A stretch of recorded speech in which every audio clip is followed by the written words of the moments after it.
I'm Andy from The Artist Murder, and we're going to have a little bit of a gear tour today and see what kind of stuff we use on the road. We have our guitar tech chops as well, right over here. Set list, basic tools. Right now I think he's oiling the back of Kevin's bass neck, which is pretty essential. They get pretty dry. We have all Ibanez guitars on the road with us. We're proudly sponsored by Ibanez. This is the only Lamborghini yellow RGD in existence, made just for me. Actually, 1 year ago in Chicago, this little scratch was done by a loader at a Mayhem Festival. 1 week after I got it, I'm still upset about it. We use Damasio pickups. This is on this guitar, these are Seymour Duncan's. This is a Pegasus and a Sentient. It's what I'm rocking at the moment. I really enjoy them. The Pegasus has a really cool mid-range texture that I haven't found in any other pickups at the moment. These are blocked off with the custom shop. They put a nice little block of Vengay wood. You can't really see it in the back there, but it blocks off the tremolo, so it's totally fixed. But we just love the feel of the Floyd Rose. Under the right hand for palm muting, it's great. Three-way selector, rosewood fretboard, the old Ibanez 5-piece neck, and this is about as good as a guitar gets, really. These are Oni ball strings. We use Oni ball strings, and the gauges are 70, 54, 42, 30, 17, 13, 10. And they are strung up in E standard on the high 6 strings, and this one is a low drop A. So it's probably, it's a 26.5-inch scale, which is longer than usual. I guess you could call it an extended range guitar. So the string tension is very tight.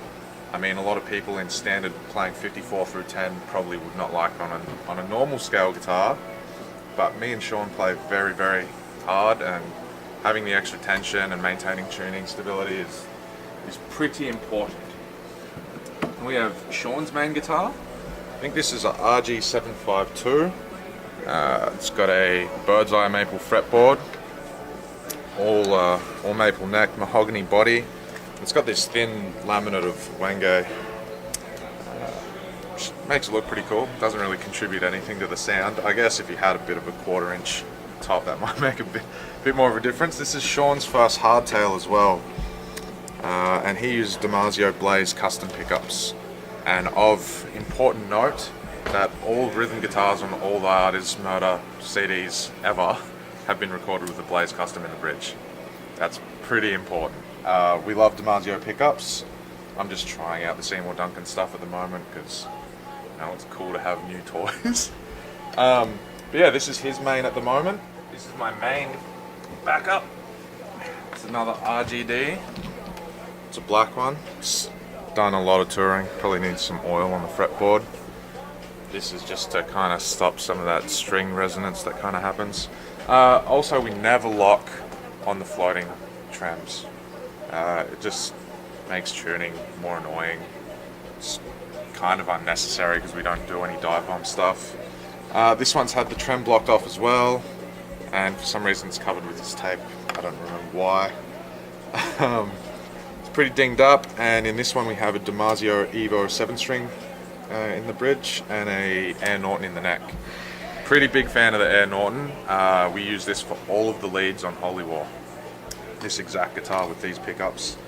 The Air Norton's got a lot lower output than the Sentient, and also less than the Liquefier, which we've used for leads in the past.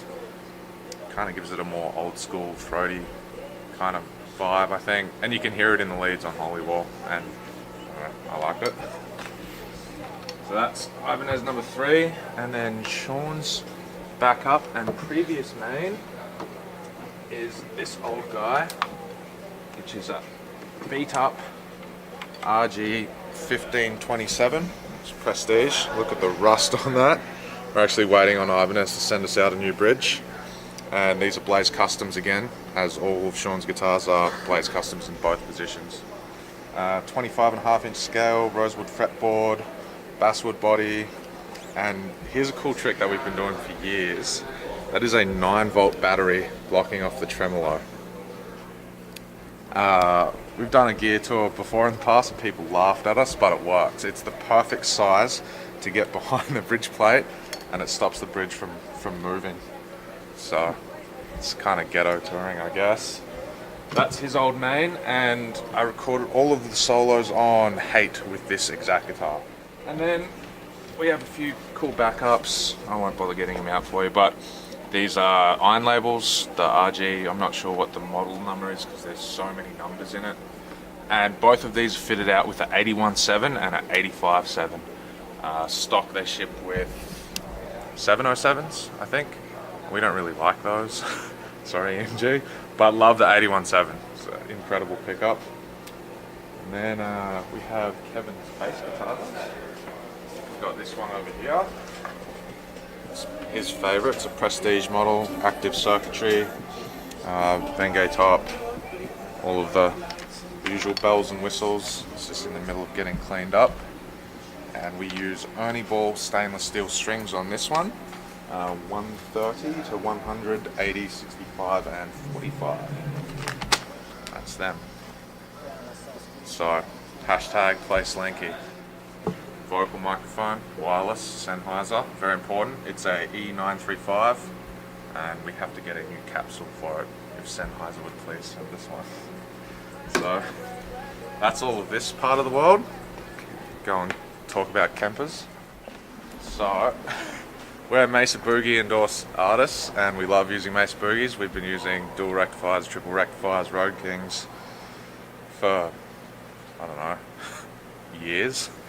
And we recently made the switch to these kind of sell-outy things. We never said that we would, but the cost of flying these days and freighting equipment and reliability, consistency and all that kind of jazz is pretty important. Like we just went to Mexico for 5 days and we didn't have Kempers with us.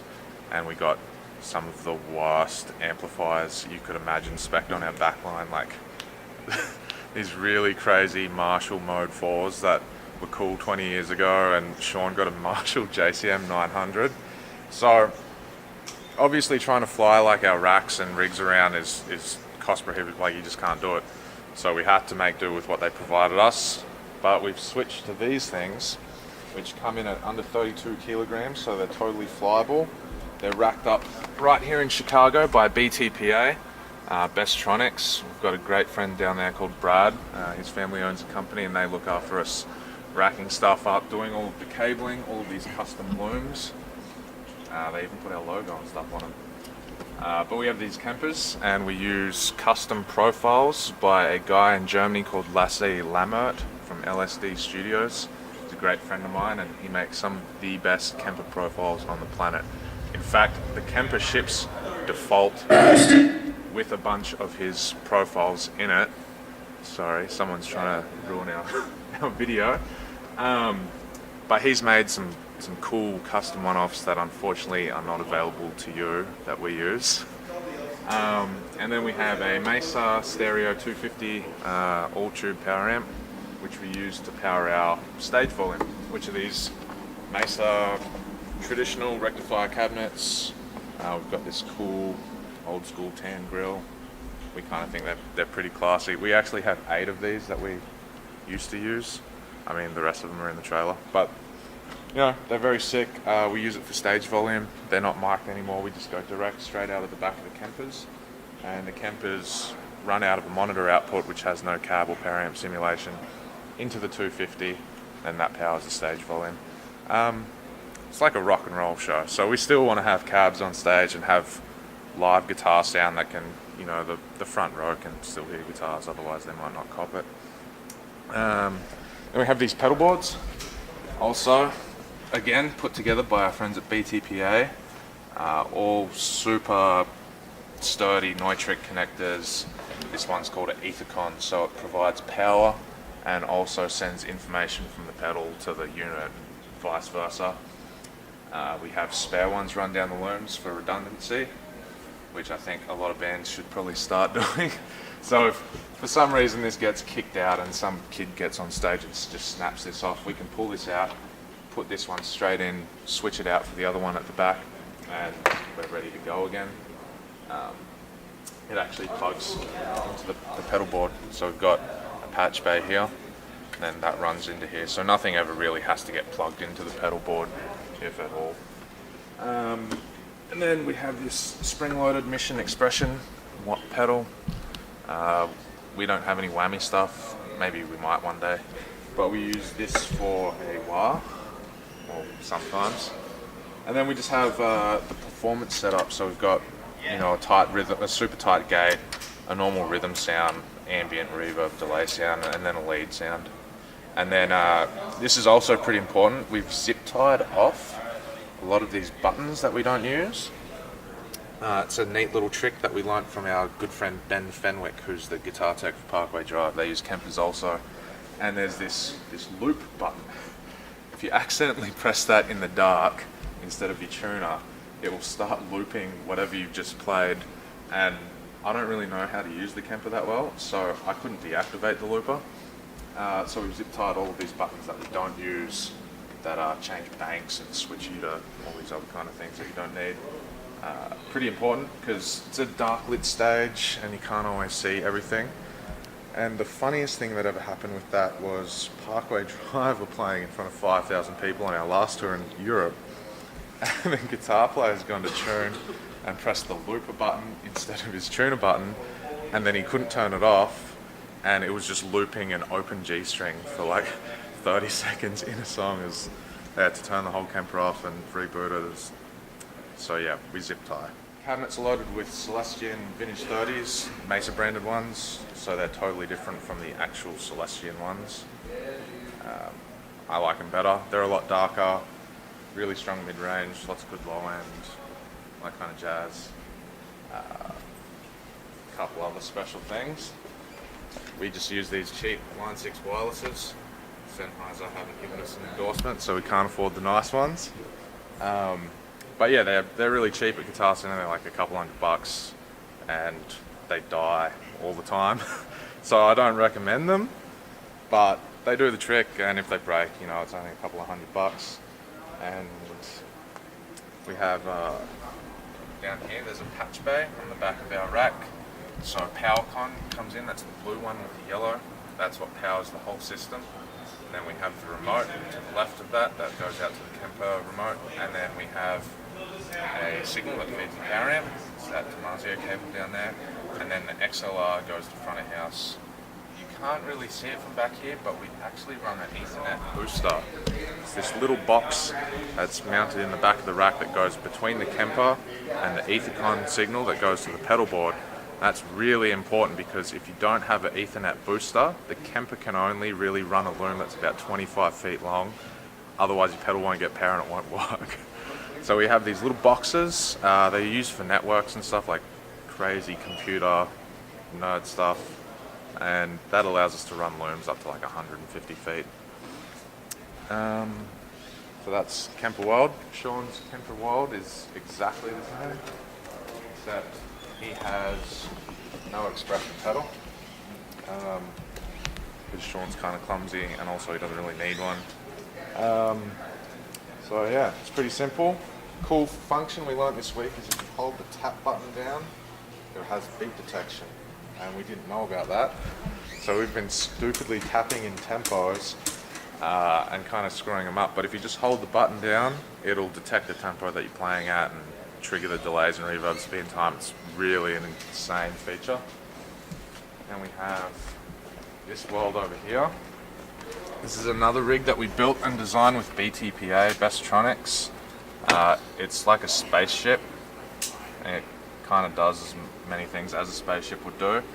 So we've just racked in the wireless vocal microphone receiver. It's just there, so it's not somewhere else and we don't have to buy another rack. This is a spare bass amp that we bought secondhand from Guitar Center. To be honest, I don't even know if it works anymore. And then this is Kevin's all-tube Mesa Bass Strategy 88, which runs, you know, the traditional powerhouse cabinet that we have on stage. This is the heart and soul of the sound. Like we use, like I was saying, we use Mesa Boogie equipment everywhere and always have. And that's about as sick as a bass amp gets nowadays. I don't even think there's any more expensive ones than that unless crazy boutique things. So signal comes in through this Sennheiser wireless, which is way better than our Line 6 ones that Sean and I use. Kevin has a really nice wireless. power comes into this Furman. It's a Peterson Strobo rack tuner, which is pretty much as accurate as you can get. And then the signal comes into this little pedal tray right here. So we have a Sans amp, and sometimes we'll split the bass signal to front of house from the Sans amp and from the Mesa head, because I'll tell you in a minute. So we come into the Sans amp. It's pretty generic. Everyone uses a Sans amp in metal or hardcore. We have this Cali 76 limiting amplifier. This is a pedal reproduction of a Universal Audio or URI 1176 studio compressor. It's a FET compressor. We can't get that nerdy really. But yeah, they're great compressors, traditionally used on snare drums, bass guitars, vocals. And these cool people at Origin Effects have put all of that circuitry into a little pedal instead of a massive rack unit. It's got a really fast and smooth kind of attack and release, which is great for bass guitar. And so it comes into this and gets limited pretty hard. I'd say we're doing, you know, sometimes up to 16 decibels of gain reduction. And we go into a dark glass B7K. We use this all over the world. So obviously we can't fly this rack, but we have a duplicate pedal board of this that we use for fly in and fly out shows. So it's essentially the same sound in front of house. We're just missing the tube warmth of the Mesa. And we have this standard NS2, which is, everyone has a NS2. It still has the tag on it from Guitar Center. It was $99. ISP Decimator 2.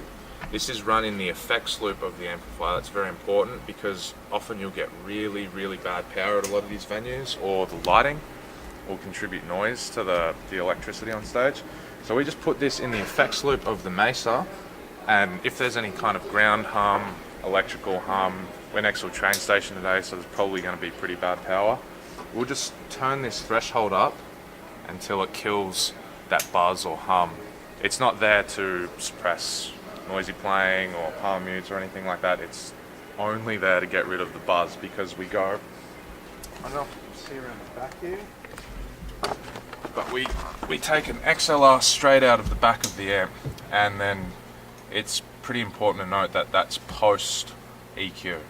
So we're using the EQ on the head, we're using the tube saturation and everything, and it comes out of that XLR to front of house. We also have a Sans amp DI rack mounted in there, and then it comes down to this patch bay. So like I was saying before, we split the sound. So the Sans amp is a relatively clean, scooped, traditional metal bass sound. And then we have the dark glass, which is very distorted. And that runs into the head, and we get a lot of saturation out of it, and that way front of house can control the distorted bass signal versus the clean bass signal.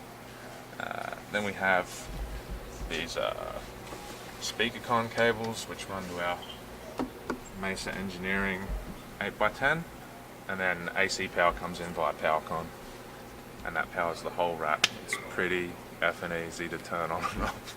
One cable, turn the power conditioner on, the whole rig's up and ready to go. And then this is our playback rig, I guess you could call it. Some bands rely on one a lot more than others. I guess it's pretty important because heaps of bands run laptops and samplers and stuff nowadays, and they don't really know how to do it well, or they'll use an iPod or whatever, and they have less control. So we have a firm power conditioner, which is just there for safety. It broke, sank us our front of house. Guy put it back together, and it's like upside down now somehow. We use a Motu Ultralight.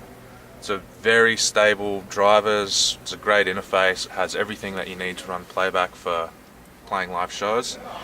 Have this Whirlwind multi-director. It's just a rack mount 4-channel DI box, and you can see here we've got them labeled trigger, which is obviously for a kick trigger, 808, which is an 808, and tracks left and right. And then we have this tiny little Yamaha mixer, which just feeds Lee's in-ears. So the interface goes into the DI box, splits from there, and then comes into his little mixer so he can mix his own in-ears. And our drum tech presses play, and we play. So, I don't know, there's not really that much more to the show. It's pretty simple. That's The Art Is Murder's gear tour, I guess. Hey, I'm Andy from The Art Is Murder. We're currently on the Coffin Dragger Tour around the United States. You can check out dates on our Facebook. Thy Art is Murder, on our Instagram, Thy Art Instagram, and on our Twitter, Thy Art is Murder. Out here in Chicago today, proudly using Mesa engineering products and Ibanez guitars.